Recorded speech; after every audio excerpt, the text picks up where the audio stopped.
కళ్యాణ జ్యువెలరీ మొట్టమొదటి factory outlet హనుమకొండలోనే అతిపెద్ద జ్యువెలరీ మార్ట్ డిసెంబర్ 14న గొప్ప ప్రారంభం. నమస్తే అమ్మా. నమస్తే అమ్మా. అమ్మ, ఒక్కొక్కసారి ఎంతో కష్టపడి ఇంట్లో వంటలు చేస్తూ ఉంటాం.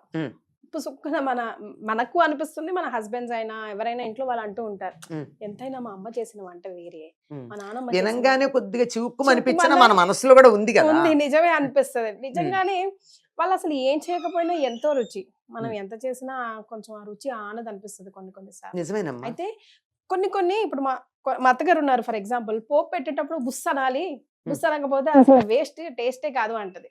మేబీ అందులో ఏదైనా సీక్రెట్ ఆమె రెసిపీ దాగుందేమో నాకు తెలియదు. బుస్ అనడం అంటే నూనె కాగిన పూర్తిగా చల్లారిపోయాక వేస్తే నిజంగానే తొందరగా ఆ పప్పు ఆ కూర పాడైపోతుంది, పచ్చడు.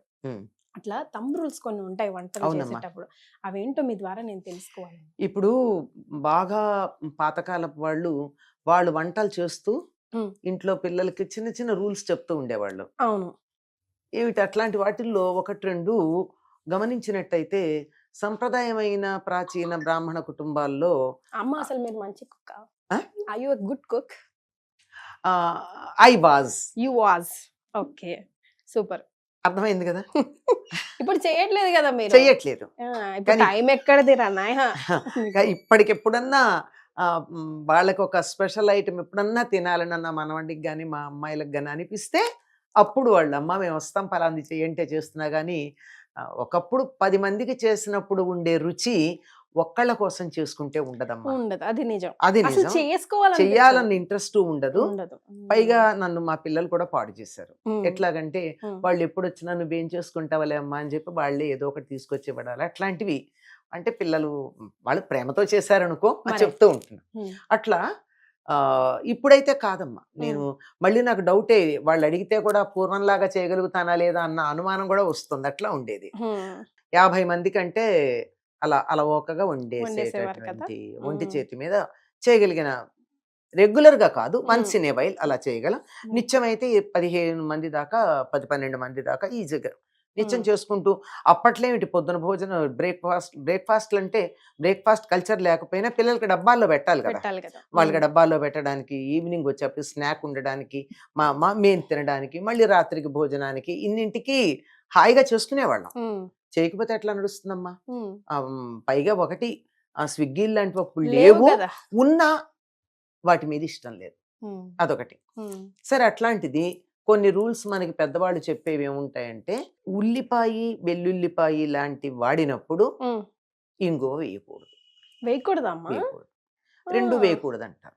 ఎందుకంటే మూడింటిలోంచి వచ్చేది కూడా సల్ఫర్. అవి వేడి చేస్తే దాంట్లోంచి సల్ఫర్ వస్తుంది. సల్ఫర్ మనకు కొన్ని రకాలుగా ఉపయోగపడుతుంది కనుక అవి వెయ్యాలి తప్ప ఇది వేస్తే అది వెయ్యక్కర్లా, అది వేస్తే ఇది వెయ్యకూడదని కూడా చెప్తారు. థంబ్ రూల్ లాగా. అది ఎందుకు అంటే, ఆకుకూరల్లో తప్పనిసరిగా వెల్లుల్లి వేసుకునేవాళ్ళు వెల్లుల్లి, లేకపోయినట్టయితే ఇంగువ వేసుకోవాలి. ఆకుకూరలో తప్పనిసరిగా ఉండాలి. ఎందుకంటే సెల్యులోజ్ అరగదు. మనం తినే దాంట్లో సెల్యులోజ్ అరగడానికి సల్ఫర్ కావాలి.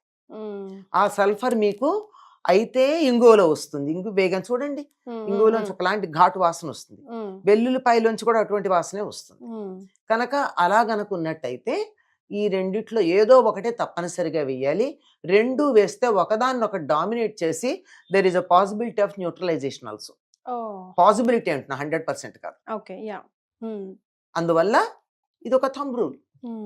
అలాగే పులుసు లాంటివి పెట్టినప్పుడు జీలకర్ర వేయరు. అవునమ్మా. చింతపండుతో చేసే చోట జీలకర్ర వేస్తే ఒక మెడిసిన్ వాసన వస్తుంది. ఆరోగ్యానికి చెడని కాదు, ఆ వాసన బాగుండదు. చింతపండు జీలకర్ర వేసేది ఒకటే చోట, చారులో మాత్రమే. ఇవన్నీ కూడా ఒక రూల్ పెట్టుకుంటే మన వంటలకు ఒక ప్యాటర్న్ వస్తుంది. కరెక్ట్. అన్ని ఒకేలాగా అనిపించకుండా. అన్ని ఇప్పుడు ఒక 5 స్టార్ హోటల్లో ప్లేట్ 2000-3000 పెట్టి మనం డిన్నర్ ఇస్తే, ఆ డిన్నర్ లో ఒక స్పెషల్ ఐటమ్ ఉంటుంది, మీరు చూసారో లేదో, తవ్వా కర్రీ అంటాడు. చూసారా? అవునమ్మా. పెద్ద పెనం ఉంటుంది, మధ్యలో గ్రేవీ ఉంటుంది, చుట్టూ అన్ని రకాల కూరలు వేయించి ఉంటాయి మరి కదా. నువ్వు ఏ కూర అడిగితే ఆ కూరని చిన్న గరిటె దాంట్లో తీసి ఇంత గ్రేవీ ఆ కూర వేస్ట్ చేసి నీకు ఆ కూర వేస్తాడు. అంటే అన్ని కూరలకి ఒకటే గ్రేవీ వేసుకోవడం రిచ్నెస్, ఒకే కూరని 100 రకాలుగా చేసుకోవడం రిచ్నెస్. రెండేదే. వంకాయతో 100 రకాలు చేస్తాం మనం కదా. అవునమ్మా. అరటికాయతో 60 రకాలు చేస్తాం, బీరకాయతో 40 రకాలు చేస్తాం. కానీ అరటికాయ, బీరకాయ, కాకరకాయ, కాలీఫ్లవర్, క్యాబేజీ అన్నీ కలిపి ఒకటే గ్రేవీతో చేసే కూర మరి ఆహార విషయంలో మనకున్నంత వెరైటీ సంపద అక్కడ ఉందంటారా? దేనికి కాంబినేషన్స్ పనికిరావు. ఇప్పుడు చెప్పేది ఆకుకూర మాత్రం తప్పనిసరిగా ఇదో అదో లేదే మీకు వంట పట్టదు. తింటే ఇట్ ఈస్ ఎ వేస్ట్, గడ్డి తిన్నట్టే. అది వంట పట్టి దాంట్లో నుంచి మీకు బ్లడ్ రావాలి అంటే, ఐరన్ రావాలి అంటే తప్పనిసరిగా అయితే ఇంగువ లేకపోతే వెల్లుల్లిపాయ ఉండాలి. అట్లాంటి రూల్స్ పూర్వకాలం పెద్దలు చెప్పేవాళ్ళు. చింతపండుతో చేసేటటువంటి ప్రతి పదార్థంలోనూ మెంతి గింజ వేయమంటారు. దానివల్ల ఒక ఫ్లేవర్ వస్తుంది. కారణం ఇంకోటి కూడా ఉంది. మెంతి ఎసిడిటీ తగ్గిస్తుంది, పులుపు ఎసిడిటీ కలిగిస్తుంది. సో మెంతి వేశారు అంటే ఇట్స్ ఎ బ్యాలెన్స్. అంచేత పచ్చడి చేసిన, పులుసు చేసిన, పులుసు కూరలు చేసిన, ఏం చేసినా మెంతి వేస్తాం. ఇంకా బాగా చాదస్తంగా ఉన్నప్పుడు ఏం చేస్తారు, మెంతులు కొద్దిగా దోరగా వేయించి పౌడర్ చేసి పెట్టి కొంచెం మెంతి పొడేస్తారు. చాలా పచ్చళ్ళల్లో గాని పులుసుల్లో గాని మెంతి పొడి కొంచెం వేయడంలో ఉన్న కారణం ఏమిటంటే చేసే పులిహోరలో కూడా కంపల్సరీగా వేస్తారు. అదే అసలు గుళ్ళో చేసే పులిహోర రుచే వేరు కదా. కనుక ఇప్పుడు అదే ఒకే ఐటమ్ ఇచ్చి ఒకే క్వాంటిటీ ఇచ్చి ఇద్దరిని వంట చేయమంటే ఇద్దరిది చెరో రుచి ఉంటుంది. ఎందువల్ల? ఈ రేషియో కాదు, టైమింగ్స్ కూడా మ్యాటర్స్ కదమ్మా. Timings matter. మీరు మనకి టేబుల్ సాల్ట్ ఉంది. టేబుల్ సాల్ట్ ఎప్పుడూ కూడా ఇది వాడతామా మనం, ఇది వాడేటప్పుడు పులుసులు చారులు దింపాక వేయండి. ముందర వేశారనుకోండి ఉప్పు తక్కువే ఉంటుంది, మళ్ళీ కలుపుకుంటాం. రోజు ఎంత వేసినా ఉప్పు తక్కువైంది అంటాం. కారణం ఏమిటంటే వేడెక్కితే పులుపులో ఉప్పులో ఉన్న ఉప్పదనం పోతోంది, అది మంచిది కాదు. రాళ్ళు ఉప్పు అయితే ఇట్స్ ఓకే. అప్పుడు ఏమైంది, దీనివల్ల మరింత ఉప్పు మన శరీరంలోకి వెళ్ళి తొందరగా బీపీ వస్తుంది. సో దింపిన తర్వాత స్టవ్ ఆర్పిన తర్వాత వేయాలి. కొత్తిమీర వేసేటప్పుడు కూడా అంతే, స్టవ్ ఆర్పిన తర్వాత వేస్తేనే ఫ్లేవర్ ఉంటుంది, ముందేస్తే ఉండదు. ఇలాంటివి చిన్న చిట్కాలు ఇవి. They matter and they give a different flavour. ఎవరు చేసిన వంట అన్నది దాన్ని బట్టి మనం వాసన బట్టి చెప్పేస్తాం. అవును, ఈ చిన్న చిన్న చిట్కాలే, పెద్ద పెద్దవి కాదు. అదే ఐటమ్స్, అవే ఐటమ్స్ కదా మా కిచెన్ లో ఉండేవి. అవే వేసాము, అన్ని వేసాము. వాళ్ళు అర్థం చేస్తే ఒకలాగా వస్తుంది. మరి ఎందుకు పచ్చడి మీ నాయనమ్మ చేసినట్టు ఎందుకు ఉండదు మీరు చేస్తే? ఎందుకు ఉండదంటే మీరు ఇన్ని వెల్లుల్లిపాయలు వేస్తున్నారు. మీ నాయనమ్మ వేసిందా? వేయలేదుగా.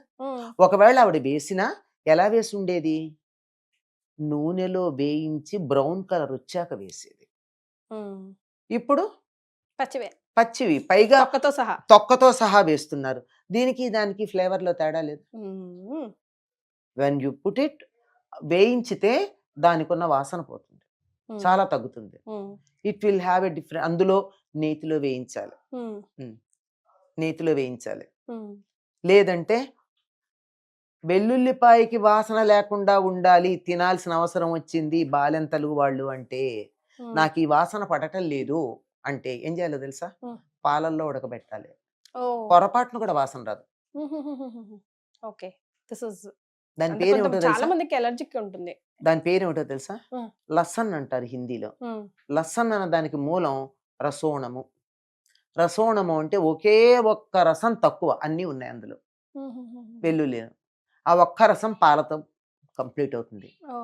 సో బాలింతలకి, ఇద్దరు పిల్లలకి పాలు ఇవ్వగలిగినన్ని పాలు కావాలంటే పాలల్లో ఉడకబెట్టినటువంటి వెల్లుల్లి ఇస్తే చాలు. ఇది ఇలాంటి రూల్స్ మనం మర్చిపోతున్నాము. అన్నింటిలో వెల్లుల్లి, ఉల్లి, తర్వాత అల్లం వేస్తాం. మీ నాయనమ్మ ఎప్పుడన్నా టమాటాలు ఎక్కువ వాడారా? తక్కువే అమ్మా. మరి మరి ఆవిడ చేసిన రుచి ఇవాళ రమ్మంటే మీరు టమాటాలు వాడి రమ్మంటే ఎట్లా వస్తుంది? కరెక్ట్. అంటే మంది ఎక్కువ ఉన్నారు కదా, ఒక 4 వేస్తామంటే ఆహా ఆ, ఒకటి చేయాలంటారు. అదే కదా మరి. వాళ్ళు ఒక స్ట్రిక్ట్ గా ఒక రెసిపీకి they Fix. Follow one rule so ardently. అవునమ్మా. మనమేమో ముందర టమాటా ఉల్లి ఉల్లిపాయ. రెండూ లేనిదే వంట చేయట్లా. ఈ రెండూ లేకుండా వంట చేస్తారా అని ఆశ్చర్యపోతూ ఉంటారు చాలా మంది. ఈ రెండు వాడడం అవసరం ఏముందని నేను అడుగుతా. టమాటా వాడారంటే వాడతాను నేను. టమాటా పచ్చడి చేయాలంటే టమాటా పచ్చడి మాత్రమే చేస్తా. టమాటా పప్పు చేస్తే టమాటా పప్పు మాత్రమే చేస్తా. అంతేగాని అన్నిట్లో ఒక టమాటా ముక్క వేస్తే టమాటాకు దాని ఐడెంటిటీ ఏమైనట్టు? మరి పాప అది ఏడవదా? అసలు నన్ను అన్నిట్లో కరివేపాకులాగా పారేస్తున్నారు, నాకేం ఇండివిజువాలిటీ లేదా, నాకు ఒక ప్రత్యేకమైన ఐటమ్ కాదు, నేను పనికి రానా నన్ను బాధపడుతోంది టమాటా. నిజంగా అలాగే చేస్తున్నాం. ఈ ఉల్లిపాయను ఒకటి, టమాటాను ఒకటి. ఈ రెండు లేకుండా వంట చేయడానికి ట్రై చేయండి. అలా ఎలా చేస్తారని అడుగుతూ ఉంటారు చాలా మంది. అవి వేసి ఎలా చేస్తారని నేను అడుగుతా. దాని ఒరిజినల్ ఫ్లేవర్ పోలేదా? మరి ఒక కూర తింటే ఆ కూర తాలూకు స్పెషల్ ఫ్లేవర్ మీ నోటికి తెలియాలి. అన్నింటిలో సేమ్ మసాలా వేస్తే దాని మసాలా ఫ్లేవరే తప్ప ఏముంటుంది? ఆ మధ్య ఏదో ఒక యాడ్ వచ్చింది, సమోసా చాలా బాగుందంటారు, కానీ ఈ కెచప్ వల్ల కదా అని కెచప్ యాడ్. మీరు గమనించారో లేదు? అంతే కదా.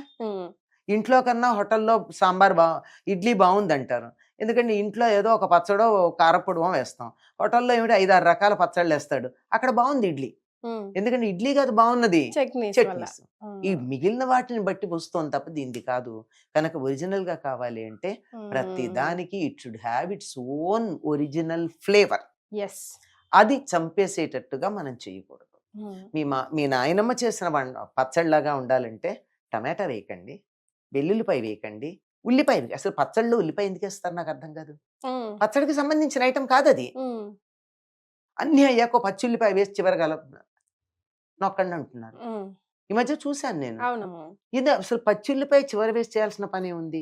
పూర్వకాలం ఏదో పిల్లలు గోంగూర పచ్చట్లో గాని, అంటే గోంగూర వేడి చేస్తుందని చలవ చేయడం కోసం ఉల్లిపాయ అంటే పచ్చి ఉల్లిపాయ కొరుకు తినేవాళ్ళు. ఆ టేస్ట్ పోతోంది కదా ఉల్లిపాయ మీరు పచ్చట్లో వేసి, ఎందుకు చెడగొడుతున్నారు? ఇప్పుడు ఎన్ని వెరైటీలు ఉంటాయో మీరు విడివిడిగా చేస్తే, అన్నిట్లో అన్ని వేసేసుకుంటే వెరైటీనే లేదు. ఇందాక చెప్పే తవ్వా కర్రీలా తయారవుతున్నాయి ప్రతిదీ తవ్వా కర్రీని. ఒక్కొక్క అత్తగారు వెరీ గుడ్ ఐటమ్ ఎక్కువ వాడేవారు కదా, వస్తువులు ఏం లేకపోయినా మేనేజ్ చేసేసేవారు. ఆవిడ కొన్నింట్లో శనగపప్పు వాడేవారు కాదు, కొన్నింట్లో మినపప్పు వాడేవారు. మినపప్పు అన్నిట్లో వాడేవారు. శనగపప్పు దీనికి రుచి ఉండదమ్మా, పాడైపోతుంది అనేవారు. అట్లా ఎందులో కొంచెం చింతపండుకి ఇంత బెల్లం వేయాలి, కొన్నిట్లో ఎందుకు వేయకూడదు, ఆవిడ ఎక్స్ప్లెయిన్ చేసి చెప్పేవారు. మరి ఆ రుచి అన్నిట్లో అన్నీ వేసేసి చేస్తే ఏమొచ్చింది? తవ్వా కర్రీనే కదా. కరెక్ట్. అంచేత మీ నాయనమ్మ గారు చేసిన పచ్చడి రుచి కావాలంటే ఆవిడ రెసిపీ వాడండి, యూట్యూబ్ని ఫాలో కాకండి. ఇప్పుడు ఇది కూడా నేను చెప్పింది ఫాలో కాకండి, మీ నాయనమ్మని ఫాలో అవ్వండి. థ్యాంక్ యూ సో మచ్ అమ్మా. నమస్తే.